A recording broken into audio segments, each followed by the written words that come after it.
To understand how we become the AFSOC we will need, we must first look to the past. We believe airmen are our competitive advantage, and AFSOC's roots lie with its people first.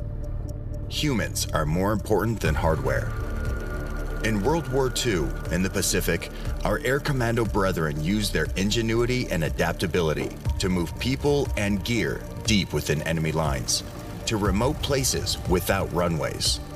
In Europe, the carpetbaggers flew at night, often at treetop level, to move people and to resupply resistance forces under dangerous conditions.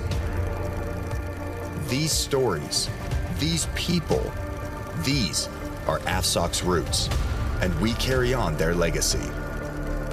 After World War II, we entered the Cold War, the Korean War, and the conflict in Vietnam.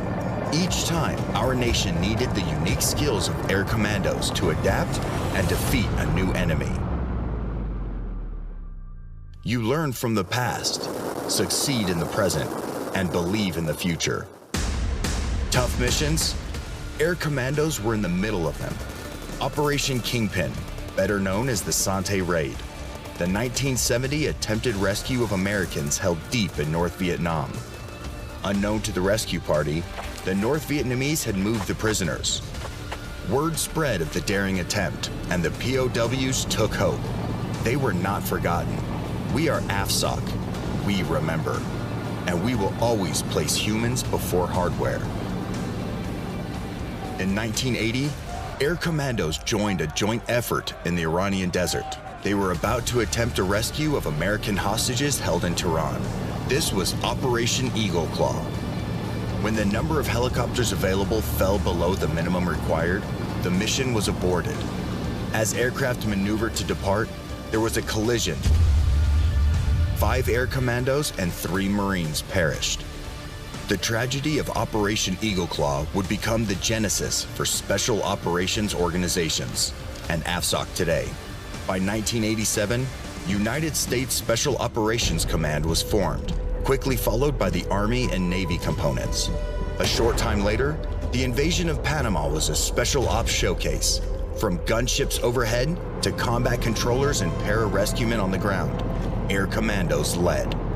On May 22, 1990, the Air Force redesignated 23rd Air Force headquartered at Hurlburt Field, Florida, to Air Force Special Operations Command. The quiet professionals who took the dangerous, nighttime, behind-the-enemy line missions now had their own command. And just in time.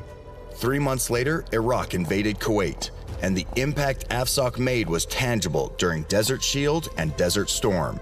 We did it all. From leading the charge, to taking out Iraqi radars, to rescuing a downed pilot. AFSOC flew more than 5,000 sorties. Yet, war is a harsh teacher.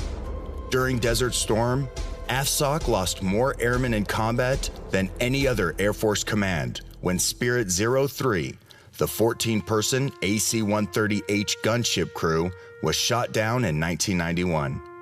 Again, AFSOC would need to adapt quickly to a shifting world.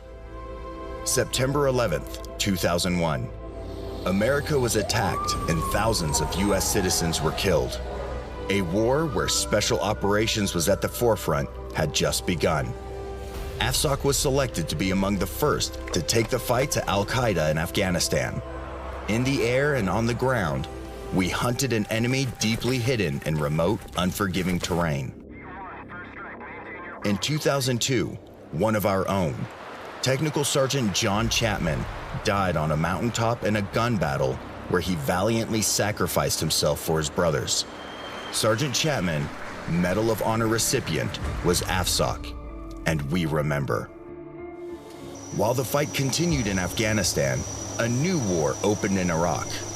AFSOC knew the territory.